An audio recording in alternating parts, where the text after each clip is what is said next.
Hello focus, recently अभी high court of Chhattisgarh Bilaspur ने एक डिटेल्ड एडवर्टाइजमेंट पब्लिश किया है रिगार्डिंग रिक्रूटमेंट फॉर डिस्ट्रिक्ट जज। ये आपकी हायर जुडिशरी की वैकेंसी है। जो भी बच्चा अभी फ्रेशर है वो इस वीडियो को यहीं स्किप कर सकता है। अगर वो इसे इंफॉर्मेटिव पर्पज से इस वीडियो को कंटिन्यू करना चाहता है तो वो इसे जरूर कर सकता है। इस पूरे डिटेल्ड एडवर्टाइजमेंट को बताने से पहले एक इंपॉर्टेंट इंफॉर्मेशन वीडियो की स्टार्टिंग में देना चाहता हूं।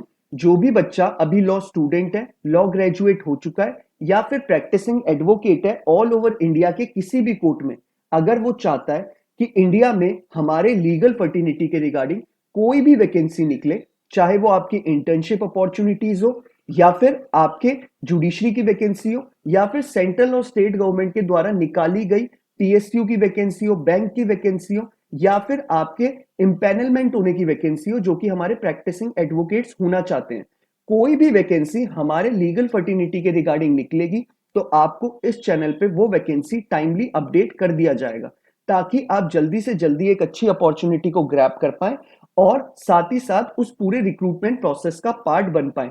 तो मैं चाहूंगा आप ये चैनल जरूर सब्सक्राइब कर ले। अब हम बात कर लेते हैं इस डिटेल्ड एडवर्टाइजमेंट की। हाईकोर्ट ऑफ छत्तीसगढ़ ने अपने ऑफिशियल वेबसाइट पे ऑन 16th ऑफ अगस्त 2023 को ये डिटेल्ड एडवर्टाइजमेंट पब्लिश करा गया है।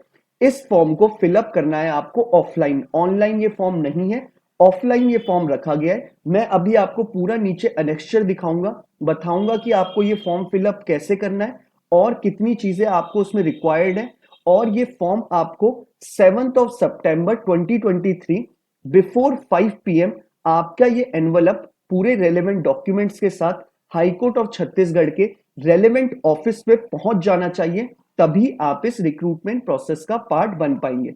इसमें आपकी एग्जाम डेट पहले ही मेंशन कर रखी है, on 5th of November 2023 Sunday के दिन आपका exam high court of Chhattisgarh conduct कराएगा। तो इसलिए आपको अपनी प्रिपरेशन उसी हिसाब से रखनी है। अभी मैं आपको नीचे सिलेबस भी दिखाऊंगा।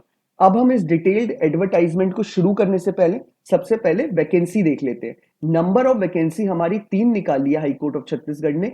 यूआर कैटेगरी जो कि अनरिजर्व कैटेगरी कहलाती है, उसके लिए एक वैकेंसी निकाली है। शेड्यूल्ड ट्राइब के लिए, एसटी कैटेगरी के लिए एक वैकेंसी है और ओबीसी कैटेगरी के लिए भी एक वैकेंसी निकाली गई है। मतलब टोटल वैकेंसी हमारी 3 निकाली गई है। एलिजिबिलिटी क्राइटेरिया में बोला है अगर आपकी एज अबव 35 ईयर है और बिलो 45 ईयर है तो आप इस पूरे प्रोसेस का पार्ट बन सकते हैं। आपको अपनी एज कैलकुलेट करनी है 1 जनवरी 2023 के अकॉर्डिंग। अगर आपकी 1 जनवरी 2023 के अकॉर्डिंग आपकी एज अबव 35 ईयर हो जाती है तो आप इस रिक्रूटमेंट प्रोसेस का पार्ट बन सकते हैं।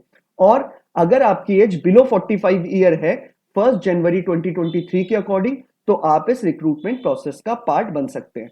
अब हम बात कर लेते हैं कि आपके एलिजिबिलिटी क्राइटेरिया में और क्या क्या चीजें रखी है। एजुकेशनल क्वालिफिकेशन में बोला है आपके पास एलएलबी की डिग्री होनी चाहिए फ्रॉम अ रिकॉग्नाइज्ड यूनिवर्सिटी, जो कि हमारे बार काउंसिल ऑफ इंडिया के द्वारा रिकॉग्नाइज करी हो। साथ ही साथ आपको मिनिमम 7 साल का एक्सपीरियंस हो जाना चाहिए एज अ प्रैक्टिसिंग एडवोकेट। मतलब अगर आपका 7 साल का एक्सपीरियंस, 7 years ऑफ एक्सपीरियंस हो चुका है as a practising advocate up to, मतलब आपको अपने जो 7 years का एक्सपीरियंस है वो कैलकुलेट करना है 1 जनवरी 2023 के अकॉर्डिंग। अगर 1 जनवरी 2023 के अकॉर्डिंग आपके एक्सपीरियंस को 7 साल कंप्लीट हो चुके हैं तो आप इस प्रोसेस का पार्ट बन सकते हैं। साथ ही साथ बोला है जो भी कैंडिडेट इस फॉर्म के लिए अप्लाई करेगा वो गुड कैरेक्टर का होना चाहिए, साउंड माइंड होना चाहिए, क्योंकि आपको डिसीजन लेने होते हैं एज अ जज, तो वो साउंड माइंड उसके लिए मैंडेटरी है। तो आपको ये बेसिक चीजें बताई गई है, एक बार मैं रिपीट कर देता हूं। एलएलबी की डिग्री मांगी गई है, एज में 35 से लेके 45 के इन बिटवीन अगर आप अप्लाई करते हैं तो आप इस प्रोसेस का पार्ट बन सकते हैं। एजुकेशनल क्वालिफिकेशन में 7 साल का एक्सपीरियंस भी मांगा गया और एलएलबी की डिग्री मांगी गई है। बेसिक चीजें ऑल ओवर इंडिया का कोई भी कैंडिडेट जो हमारा प्रैक्टिसिंग एडवोकेट है वो इस फॉर्म को फिलअप कर सकता है। कोई फॉर्म फिलअप करने में किसी तरीके की कोई आपको परेशानी नहीं आएगी। 3 साल का एज रिलैक्सेशन भी दिया हुआ है स्केड्यूल्ड ट्राइब और ओबीसी वाले कैटेगरी के लिए। तो आप मान लीजिए उनके लिए जो कैटेगरी के लिए जो एक्सटेंडेड एज हो गई वो 48 ईयर्स हो गई, तो वो जो बिलो 48 ईयर्स हैं एसटी कैटेगरी और ओबीसी वाले, वो लोग इस फॉर्म को फिलअप कर सकते हैं। 3 साल का उन्हें एज रिलैक्सेशन प्रोवाइडेड है। अब हम बात कर लेते हैं इसमें बेसिक और जो चीजें इन्होंने हमको बताई है। इन्होंने एक चीज हमें और इंपॉर्टेंट इंफॉर्मेशन दी है, जो भी कैंडिडेट अभी एसटी और ओबीसी कैटेगरी से अप्लाई करेगा वो मेक श्योर करे वो bona fide resident of Chhattisgarh state का। मतलब अगर आपको अपनी कैटेगरी का यूज करना है तो आप बोनाफाइड रेजिडेंट होने चाहिए छत्तीसगढ़ स्टेट के। और एससी कैटेगरी के लिए बोला है क्योंकि एससी कैटेगरी के लिए कोई भी वैकेंसी नहीं निकाली गई है, तो उन्हें जनरल कैटेगरी में अप्लाई करना पड़ेगा, अनरिजर्व कैटेगरी के लिए अप्लाई करना पड़ेगा। एग्जामिनेशन फीस की बात कर लेते हैं कि आपके लिए एग्जामिनेशन फी कितनी रखी गई है। 1000 रुपीज अनरिजर्व कैटेगरी के लिए रखी गई है और 700 की फीस एसटी कैटेगरी और ओबीसी कैटेगरी के लिए रखी गई है। शेड्यूल कास्ट की तो हमारे पास वैकेंसी ही नहीं है, तो उसका कुछ बताने का फायदा नहीं है, तो इसलिए एसटी और ओबीसी कैटेगरी के लिए 700 फीस है और 1000 रुपीज की फीस अनरिजर्व कैटेगरी के लिए रखी गई है। अब बात कर लेते हैं आपको इस पूरे प्रोसेस का पार्ट कैसे बनना है। आपको अपना पूरा एक परफॉर्मा, मैं आपको नीचे पूरा एनेक्स्चर दिखा देता हूं। ये आपका पूरा एप्लीकेशन फॉर्म है, आपको इसमें अपनी पूरी डिटेल्स भरनी है और इसमें जितने रेलेवेंट डॉक्यूमेंट्स आपको इसके साथ अटेस्ट करने हैं आप उसको भरेंगे। पहले हम फॉर्म देख लेते हैं, ये सारी बेसिक डिटेल्स है, आप इजीली भर सकते हैं। फॉर्म भरने में अगर आपको किसी भी तरीके की कोई क्वेरी आपकी अराइज होती है तो आप नीचे कमेंट बॉक्स में मुझे कमेंट ड्रॉप कर दीजिएगा। मैं पूरी कोशिश करूंगा टाइमली बेसिस पे आपकी क्वेरी को रिजॉल्व कर पाऊं, ताकि आप जल्दी से जल्दी अपनी एप्लीकेशन को फॉर्म को फिलअप कर पाए और इस प्रोसेस का पार्ट बन पाए। जब आप अपने सारा ये एनेक्स्चर फिलअप कर लेंगे उसके बाद आपने जोन जोन से डॉक्यूमेंट अपने अटेस्ट करे हैं इस फॉर्म के साथ, रेलेवेंट डॉक्यूमेंट्स, आप उनको यहाँ पर डिटेल में मेंशन करेंगे क्लियरली कि आपने अपना 10th का मार्कशीट मेंशन करा है, फिर आपने 12th का करा है, फिर आपने अपने पासिंग सर्टिफिकेट दिया है, फिर आपने अपना बीए एलएलबी की अगर डिग्री करी है तो उसके बारे में आप मेंशन करेंगे, फिर आप अपना एक्सपीरियंस लेटर मेंशन करेंगे कि मेरे को इतना टाइम हो गया एक्सपीरियंस का, जो आपके बार एसोसिएशन जो आपको एक्सपीरियंस लेटर देगा उसके अकॉर्डिंग आप यहाँ मेंशन करेंगे। तो आप सारी रेलेवेंट डिटेल्स यहाँ पर अपनी मेंशन करेंगे। आपको ये सारी रेलेवेंट डिटेल्स मेंशन करने के बाद आपको अपने ये documents registrar general high court of Chhattisgarh Bodri Bilaspur CG NS 495220, ये आपके गिवन एड्रेस पे आपकी application with 2 self addressed envelope और 25 रुपीज का एक पोस्टल स्टैंप आपको उसके अंदर भेजना है। आपको मेक श्योर करिए आपकी एप्लीकेशन बिफोर 5 PM इस गिवन एड्रेस पे पहुंच जाए, तभी आप इस रिक्रूटमेंट प्रोसेस का पार्ट बन पाएंगे। लास्ट डेट मैं आपको फिर से एक बार बता देता हूं, 7 सितंबर 2023 बिफोर 5 PM आपकी एप्लीकेशन पहुंच जानी चाहिए। नीचे डिस्क्रिप्शन बॉक्स में आपको ये पूरा डिटेल्ड एडवर्टाइजमेंट गिवन है, आप चाहे तो इसे खुद से डाउनलोड कर सकते हैं या फिर आप इसे वहीं स्क्रॉल डाउन करके पढ़ सकते हैं। बाकी अब हम बात कर लेते हैं एड्रेस के बारे में। एड्रेस भी मैंने आपको नीचे डिस्क्रिप्शन में खुद से पूरा लिख के दे रखा है, आप चाहें तो उसे कॉपी पेस्ट कर सकते हैं जहां पे भी आपको लिखना होगा।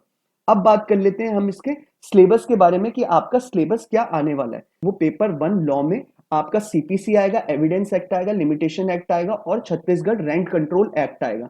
मैक्सिमम नंबर 100 नंबर का एग्जाम होने वाला है, जो आपका ये जो मैंने आपको 4 सब्जेक्ट बताए हैं ये आपके 25 नंबर के होने वाले हैं। फिर आपका 25 नंबर का जो सेक्शन बी होगा, CrPC, IPC, prevention of corruption, Chhattisgarh excise act, SC and ST act और नार्कोटिक ड्रग्स एक्ट, ये आपका 25 नंबर का पेपर बी होने वाला है। उसके बाद थर्ड सेक्शन में आपका 25 नंबर का ट्रांसफर ऑफ प्रॉपर्टी एक्ट आएगा, इंडियन कॉन्ट्रैक्ट एक्ट आएगा, स्पेसिफिक रिलीफ एक्ट आएगा, इंडियन फॉरेस्ट एक्ट आएगा, वाइल्ड लाइफ एक्ट आएगा, एनवायरमेंट एक्ट आएगा। ये भी आपका पेपर जो सेक्शन सी होगा वो भी 25 नंबर का होगा। फाइनली आपका जो सेक्शन डी होगा वो भी आपका 25 नंबर का होगा, जिसमें आपका प्रिंसिपल ऑफ प्लीडिंग आएगा, कन्वेंस आएगा और आपका कॉन्स्टिट्यूशन आएगा। ये आपका टोटल 100 नंबर के 4 सेक्शन के 25-25 नंबर के 4 सेक्शन होने वाले हैं। अब बात कर लेते हैं पेपर 2 की। इसमें भी आपका 100 नंबर का एग्जाम कंडक्ट कराया जाएगा, जिसमें आपका सबसे पहले सेक्शन ए में आपका framing of issues and writing of judgment in civil cases के रिगार्डिंग आएगा। आपको जजमेंट सिविल केसेस की अपने अकॉर्डिंग फ्रेम करना है, पहले उनके इश्यूज फ्रेम करने हैं, फिर आपको जजमेंट्स लिखनी है। तो सबसे पहले आपका ये आने वाला है। उसके बाद जो आपका बी सेक्शन होने वाला है उसमें फ्रेमिंग ऑफ चार्जेस आपको करने होंगे और उसके हिसाब से ही आपको जजमेंट्स लिखने होंगे क्रिमिनल केसेस के। ये भी आपका 40 नंबर का होने वाला है। फिर हम बात कर लेते हैं सी सेक्शन की। इसमें आपको इंग्लिश टू हिंदी कन्वर्ट करना है, फिर हिंदी टू इंग्लिश कन्वर्ट करना है, जो कि आपका 10-10 नंबर का होने वाला है। टोटल ये आपका एग्जाम जो पेपर 2 होगा वो 100 नंबर का होने वाला है। फाइनली जो भी बच्चा पेपर 1 और पेपर 2 में अच्छा स्कोर करेगा और उसका नाम लिस्ट में आएगा, उसको पर्सनल इंटरव्यू पीआई के लिए बुलाया जाएगा, बच्चे उसे वाइवा भी कहते हैं। वाइवा के लिए आपको कॉल लेटर आएगा जो कि आपका 20 नंबर का होगा। बाकी अगर सब कुछ अच्छा रहेगा तो आपका सिलेक्शन भी जरूर हो जाएगा। बाकी अगर आपको इस फॉर्म को फिलअप करने में किसी भी तरीके की कोई प्रॉब्लम अराइज होगी तो आप नीचे मुझे कमेंट बॉक्स में कमेंट ड्रॉप कर दीजिएगा। मैं पूरी कोशिश करूंगा आपकी क्वेरी को टाइमली ही रिजॉल्व कर दूं। एक चीज इंपॉर्टेंट चीज मुझे आपको और बतानी थी, ये जो आपका पूरा फॉर्म है, इसमें जो आपकी एप्लीकेशन फी है वो आपको चालान में लगेगी। ऑनलाइन क्योंकि फॉर्म है ही नहीं तो आप फीस पेमेंट जो है वो ऑनलाइन नहीं कर सकते। आपको ये ऑनलाइन नहीं भेजनी है, आपको चालान के वे में अपना फॉर्म को फिलअप करना है। मतलब जब आप अपना फॉर्म फिलअप कर लेंगे, मैं आपको एक बार चालान दिखा देता हूं। आपको ये चालान की कॉपी किसी भी बैंक में, जो आपका एसबीआई बैंक है, आपके जो नियरेस्ट ब्रांच है, आप वहां पर जाइए, वहां पर आपको इसकी एक रिसिप्ट दे दी जाएगी। ये रिसिप्ट आपको ओरिजिनल अपने एनवलप के साथ भेजनी है। मेक श्योर आप ओरिजिनल रिसिप्ट भेजें, तभी आपका फॉर्म कंसिडरेट किया जाएगा। आप अपने पास उसकी एक फोटो खींच के आप उसकी कॉपी रख सकते हैं। बाकी आपको इस फॉर्म के साथ जो भेजनी है वो ओरिजिनल कॉपी भेजनी है। बाकी अगर फॉर्म फिलअप में किसी तरीके की क्वेरी है तो आप मुझे कमेंट बॉक्स में ड्रॉप कर दीजिएगा अपना कमेंट। और बाकी मैं चाहूंगा अगर आपको टाइमली अपडेट्स चाहिए ऐसे ही हमारे लीगल फर्टिनिटी की वैकेंसी के रिगार्डिंग, तो आप इस चैनल को जरूर सब्सक्राइब कर लीजिए। और वीडियो पसंद आया हो तो लाइक एंड शेयर जरूर करिएगा। Thank you so much.